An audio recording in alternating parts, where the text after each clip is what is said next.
Tragedy is one of the most difficult topics to deal with,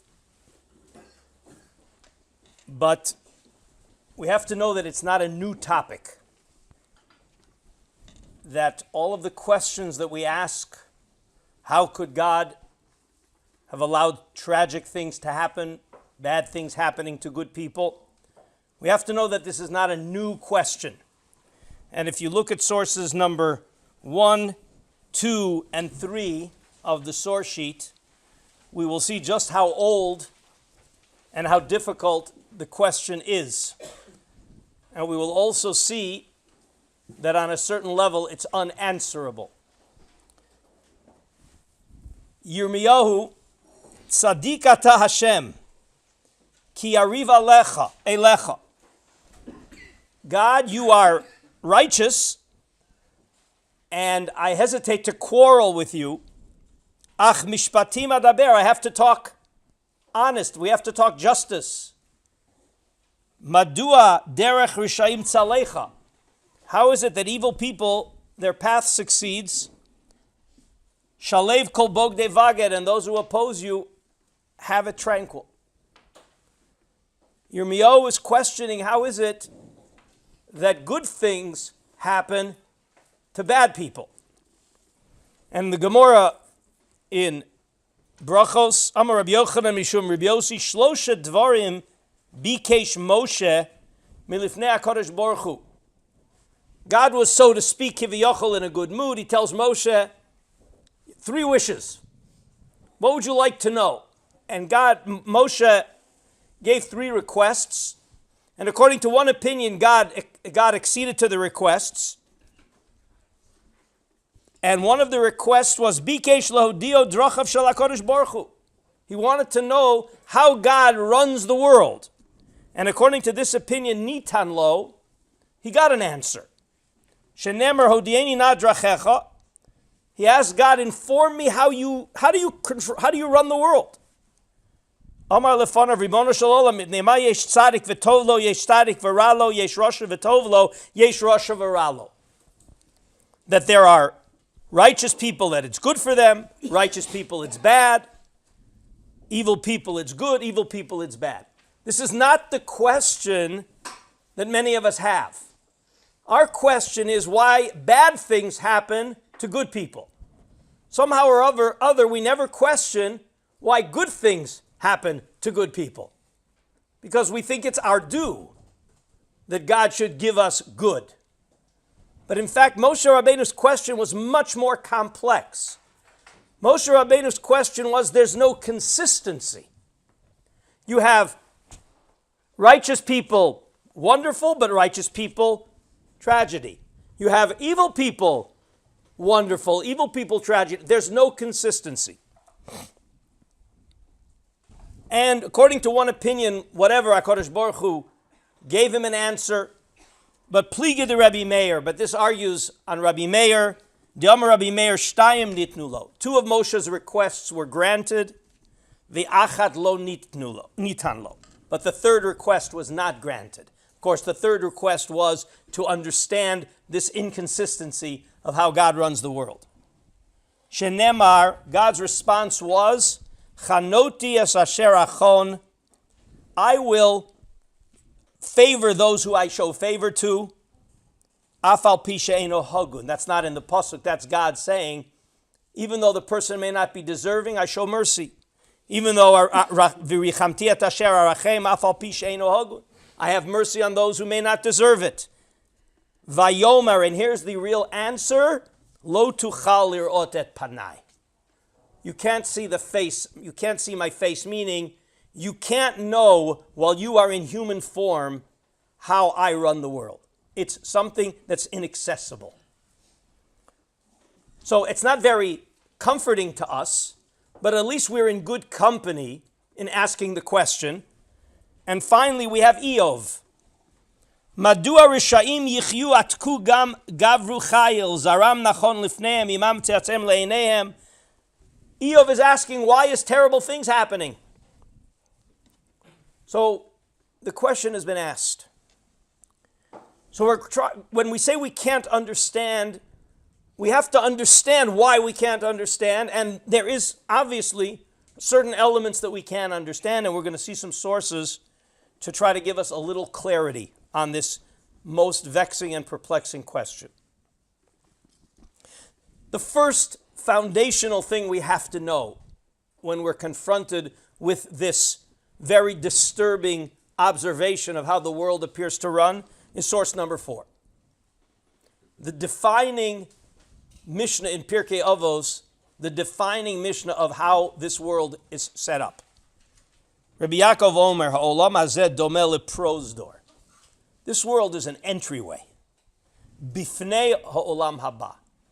It's an entryway leading towards the next world. Hatkein atzmecha b'prosdor kedei shetikanes letrakli. Our job here is to prepare ourselves in the entryway so that we can go into the banquet hall, to Olam Haba. So when we view this world as a temporary preparatory state, so already we have to realize that we can't apply the same kinds of standards and expectations we have in a world where the gratification is tangible and immediate.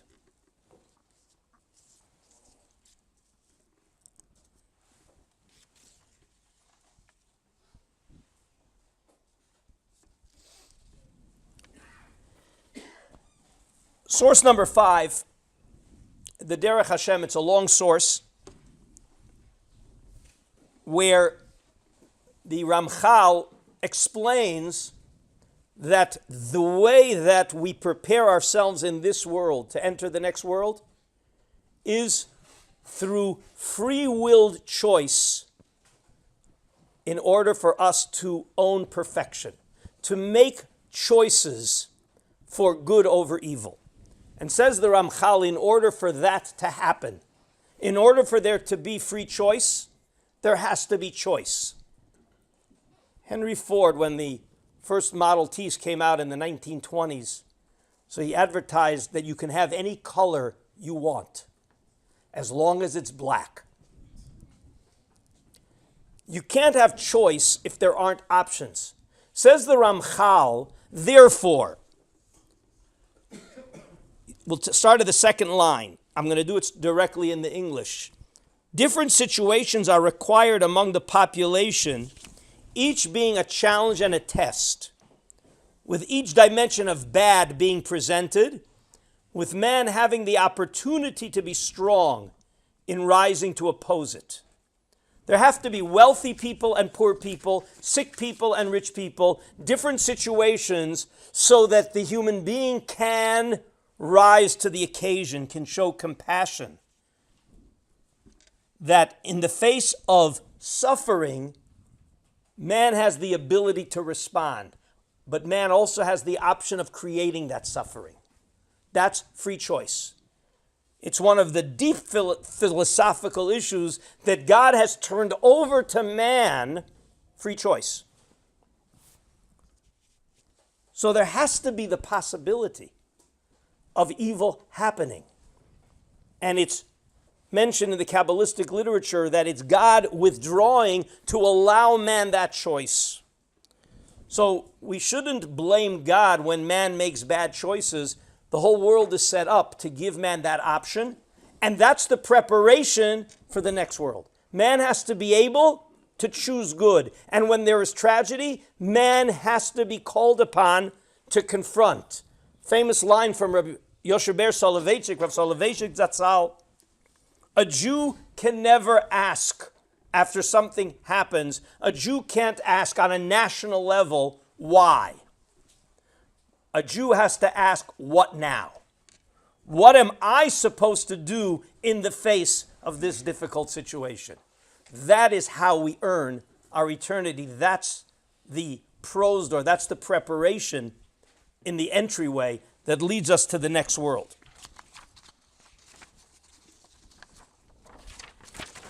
And we have to know source number 6.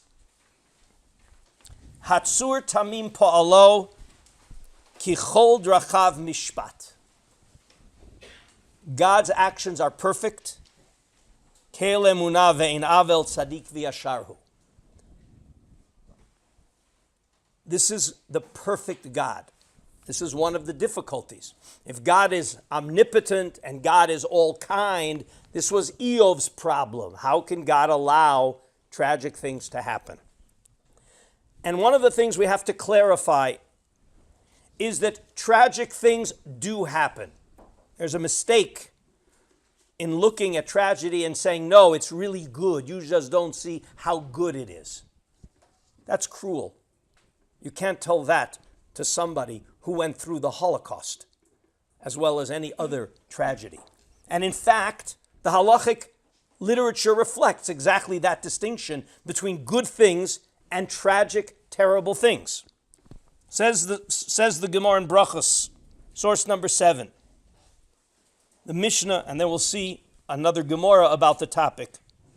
Al besorot tovot omer baruch hatov v'hameitiv. On good tidings, there's a bracha. Hatov v'hameitiv.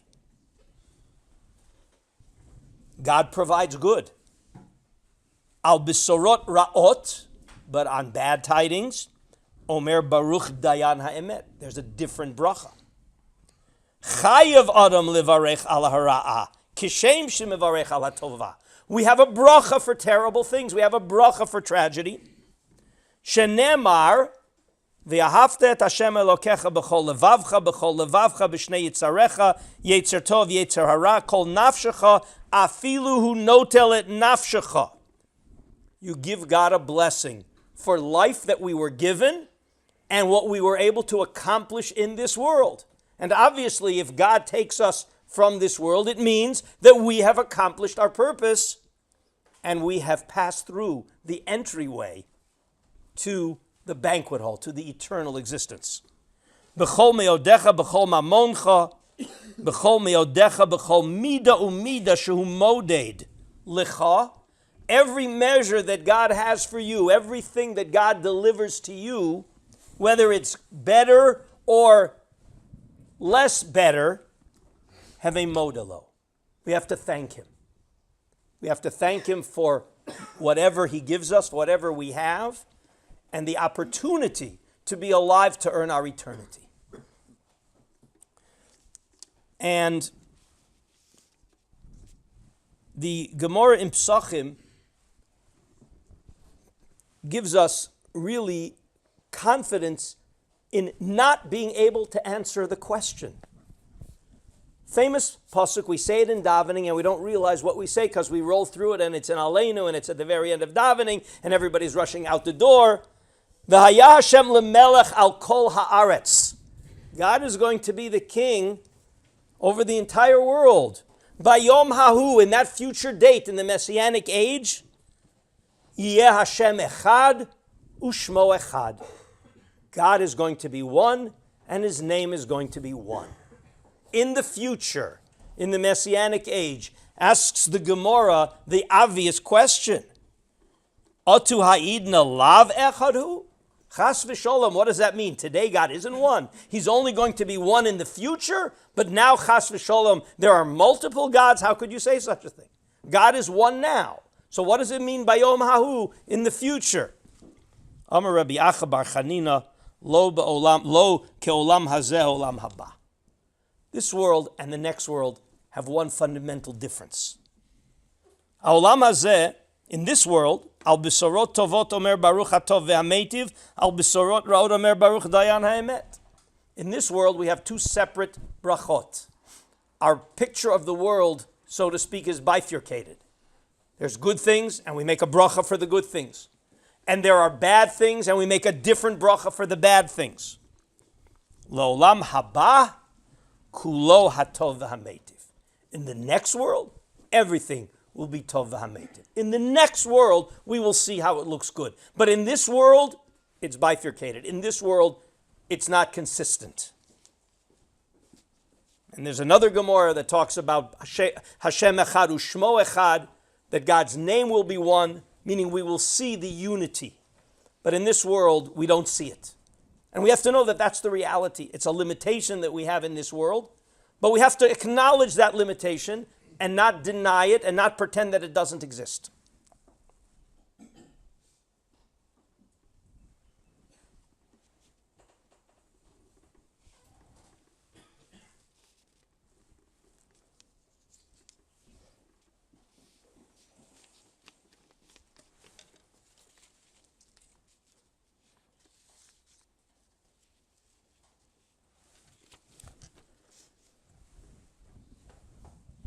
Let's see how God answers Eov at the end of the Sefer. Eov had tremendous tragedy, and he complained about it, and he questioned God. He challenged God.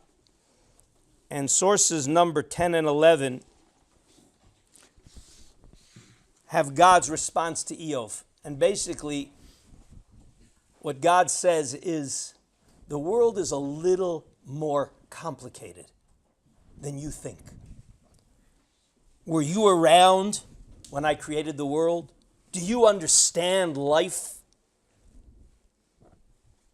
We'll see in source number 10, where were you when I laid the foundations of the earth? Tell if you have understanding. Who defined its dimension if you know? Who delineated it with a line? And then in Perek Lametet, Hayadata Eid Leret Ya'alei Sala Cholel Ayalot Tishmor. Do you understand anything? Can you predict anything about nature? You don't begin to understand the world. How are you asking questions on me? God says to Eov. And then at the end, God comforts Eov and says that despite all these difficulties, you have a relationship with me, and we have a relationship with God. Maybe one of the remedies that the Gomorrah says, I don't have that source here, but it's a famous Gomorrah. It's actually just in the couple of weeks ago in the Parsha. The Gomorrah says that there were 3 people who were consulted by Paro in Egypt what to do with the Jews. There was Bilam, there was Eov, and there was Yitro. Paro consulted with them. Shlosha hayu ba'ota etza. What do we do with the Jews? Bilam ya'atz. Bilam gave Paro advice on how to deal with the Jews.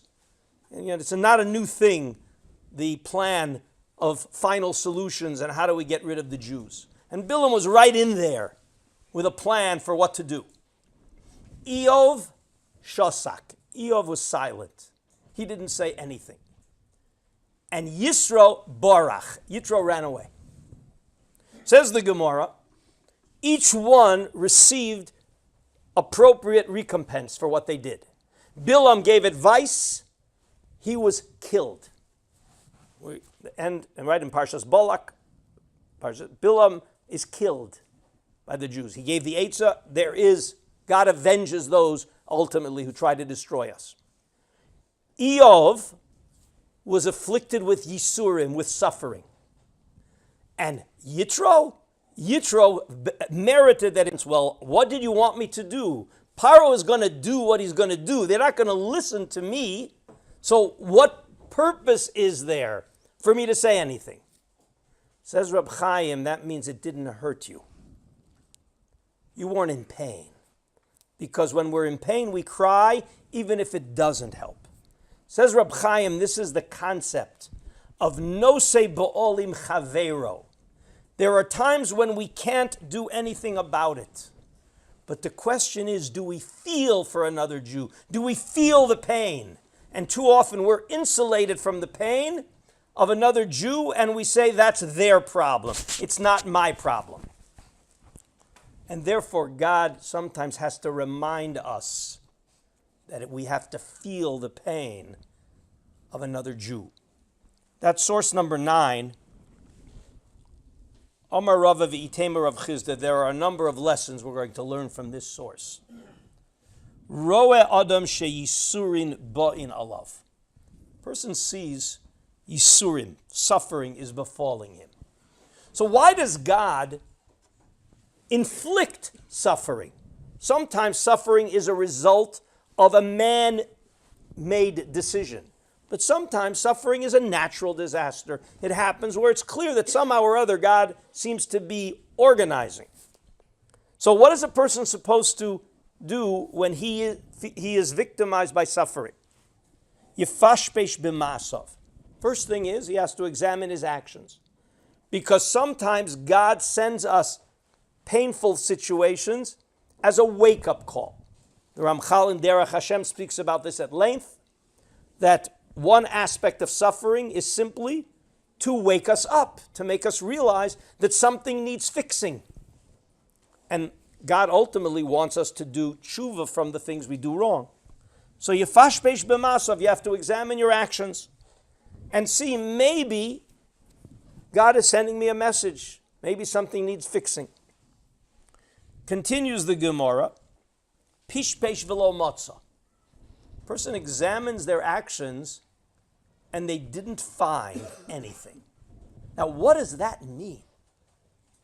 That person is so perfect that when something happens and he examines his actions, he says, no, couldn't be because of anything I did wrong. So that's, of course, impossible. Ein tzaddik ba'aretz asher ya'aseh tov v'lo yechta. There's no such thing as a righteous person in this world who doesn't do something wrong. So what does it mean, pishpesh v'lo motza? And I believe the explanation is that he can't find something to associate with the Yisurim. God just doesn't inflict suffering for the sake of suffering, pain for the sake of pain. But if it's a wake-up call, you got to be able to wake up. And if the wake-up call has nothing to do with what you're doing wrong, then it's not a wake-up call. So pishpesh v'lo motza I understand to mean that you examine your actions and can't find something wrong that you're doing. You may be doing a lot of things wrong, but that are connected to what's happening to you. So then it says, yitle b'bittul Torah. Then it must be connected to a more global problem of not having the fidelity to Torah the way you're supposed to. And it continues, im tola v'lo motza, and if you can't even associate it with that, you're on such a high level, now we're already into the stratosphere of tzaddikim, then biyadua she'yisurim shel avahem. Then it's some kind of a purification process.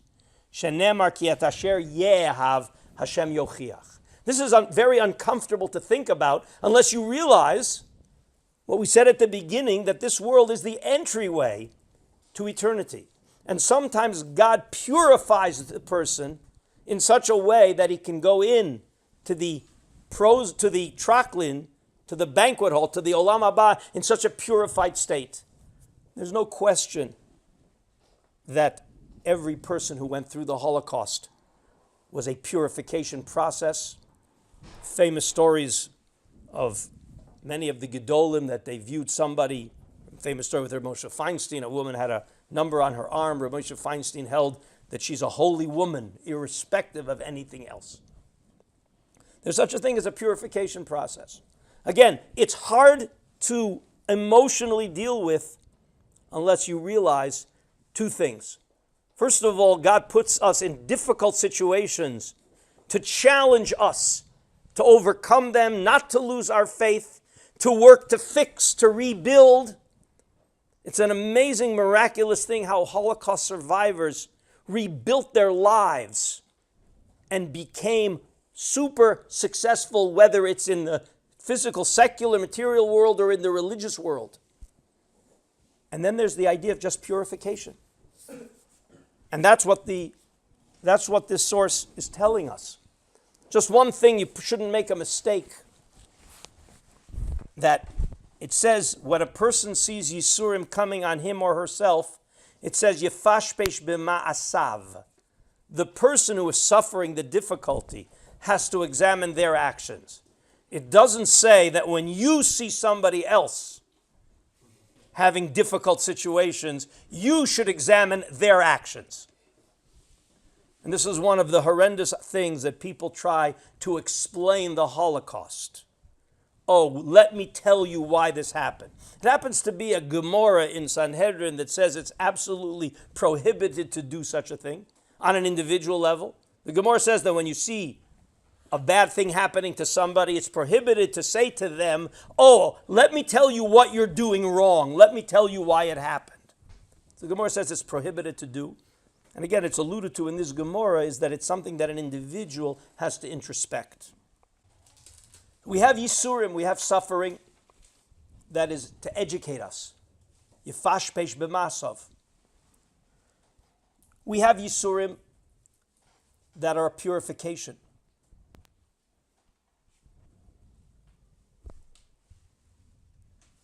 And there's also a concept of Yisurim on a national level. That the nation, the Jewish people as a nation, has a certain mission, and when we veer off the mission, there are national consequences. That's written about twice in the Torah, the end of Vayikra and in the end of Dvarim, the Tochacha. And we have to also understand that there are national tragedies, and national tragedies are always a wake-up call to keep us focused on the mission.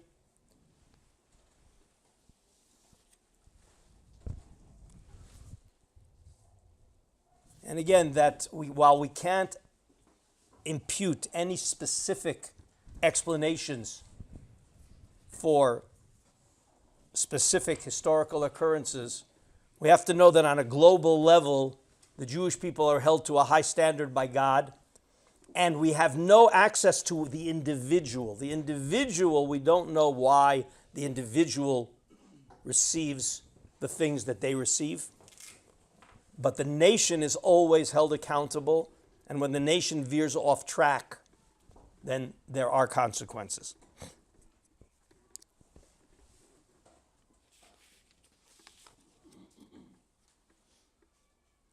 Let's just see the last source, source number 12. A number of different ways to explain this pasuk in Mishlei. Ivelet Adam Tisalef Darko. That a person corrupts his path, Ve'al Hashem Yizaf Libo, and then he gets angry at God for the consequences. We have free choice. Man has free choice. Many times we, as individuals, are victims of that free choice of man. Many times we are victims of our own bad choices. And that's an ivelet adam, a stupidity or a foolishness of a person that it gets him off track. Don't blame God. Take responsibility. And when you see something wrong, when you see tragedy in the world, it's your job to do something about it. It's a challenge to us to rise to the occasion. It has to be that way. Otherwise, there's no free will. There has to be the possibility of man doing terrible, corrupt things so that man has a choice and he's held responsible. And then we as bystanders don't react like Eov, it's not my problem, but in fact we take responsibility to try to help and make it better. There is one other aspect which we should be aware of. Again, difficult Kabbalistic concept, which is used to explain some natural tragedies, earthquakes, tsunamis, natural disasters, I think it's called. This is in the Kabbalistic literature, and that is that when man behaves in a corrupt way, there are spiritual transcendent impact on a cosmic spiritual level in the higher spiritual worlds. It's pollution. We know what air pollution is. Okay? Global warming, climate change, whatever, whether you want to believe it, you don't want to believe it, something's going on. And it has an effect, even though you don't see it right away. Well, there is spiritual pollution when mankind behaves in a corrupt way.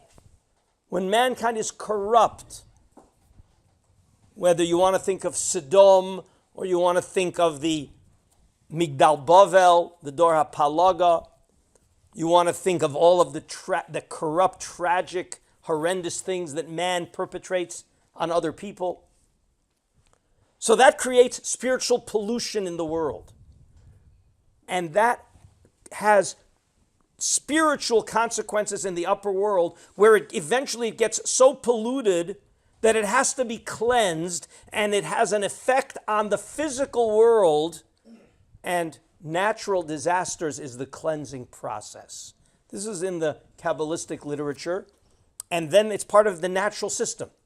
It's on a certain level can be interpreted as quasi-random. Again, it's hard to understand what does it mean random when God is running the world. It's a very difficult concept that the Rambam and the Ramban argue about.